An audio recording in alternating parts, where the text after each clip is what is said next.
Hi guys, അപ്പോൾ എല്ലാവർക്കും പുതിയൊരു വീഡിയോയിലേക്ക് സ്വാഗതം.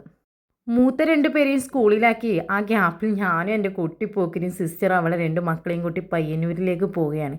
പെരുന്നാൾ ഷോപ്പിംഗ് ആണ് ഇന്നത്തെ മെയിൻ ഐറ്റം.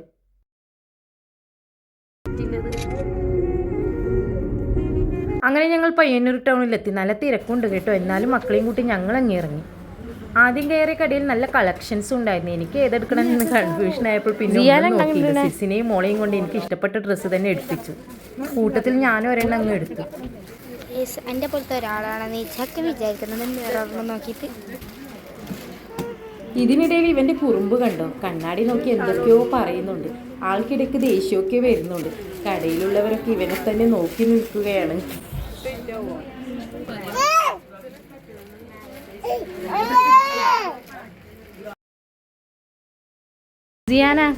പിന്നെ സിയാനാക്കും സെഹനാക്കും സെക്കൻഡ് സ്റ്റെഡ് കുത്താൻ വേണ്ടി ഞങ്ങൾ ജ്വല്ലറിയിൽ കയറി. അവിടുത്തെ സെയിൽസ്മാനും നമ്മുടെ പോക്കിക്കുട്ടനെ എടുത്ത് കളിപ്പിക്കുന്നുണ്ട്.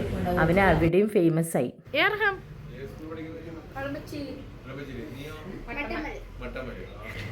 ജ്വല്ലറിയിൽ നിന്ന് ഇറങ്ങിയപ്പോഴാണ് സിയാന പഠിപ്പിച്ചിരുന്ന മിസ്സിനെ കണ്ടത്. മിസ് ഗൾഫിൽ വന്ന സന്തോഷത്തിൽ അവൾക്ക് കേക്കും മിഠായിയൊക്കെ വാങ്ങിക്കൊടുത്തു. പിന്നെ മക്കൾക്ക് ഡ്രസ്സ് എടുക്കാൻ ഞങ്ങൾ ജൂനിയറിൽ കയറി. അവിടെയും നമ്മുടെ പോക്കിരിക്ക് ആരാധകർ ഉണ്ടായിരുന്നു. അവൻ എവിടെ പോയാലും എല്ലാവർക്കും അവനങ്ങ് ബോധിക്കും. അങ്ങനെ ഷോപ്പിംഗ് ഒക്കെ കഴിഞ്ഞ് ഞങ്ങൾ ടൗണിലെ കൂൾബാറിൽ കയറി. നോമ്പ് തുറന്ന ശേഷം മിസ് തന്ന കേക്കും അവിടെ വെച്ച് തന്നെ മുറിച്ച് കഴിച്ചു. ഇന്നത്തെ ദിവസം വളരെ സന്തോഷത്തോടെ അവസാനിപ്പിച്ചു. ഹലോ മിസ്റ്റർ സേന, ആപ്പാന്റെ ഡ്രസ്സോ ഇവിടെ ഉണ്ടോ മമ്മി? ഒരു സാധാ വെള്ളം തണുപ്പില്ലാതെ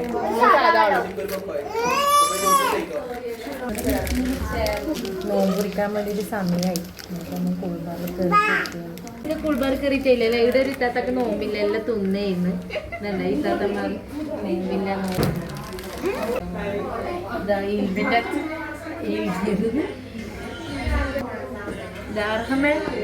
നോമ്പില്ല, നോമ്പ് കുറിക്കലയാ അർഹമ നോമ്പ് കുറിച്ചു.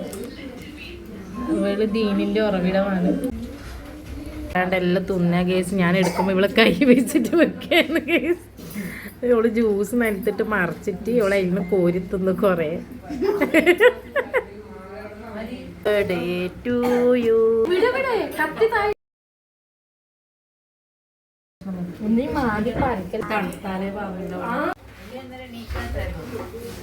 അപ്പം വീഡിയോ ഇഷ്ടപ്പെട്ട ലൈക്ക് ചെയ്യാനും സബ്സ്ക്രൈബ് ചെയ്യാനും മറക്കരുതേ. അപ്പോൾ അടുത്ത ബ്ലോഗിൽ കാണാം കേട്ടോ.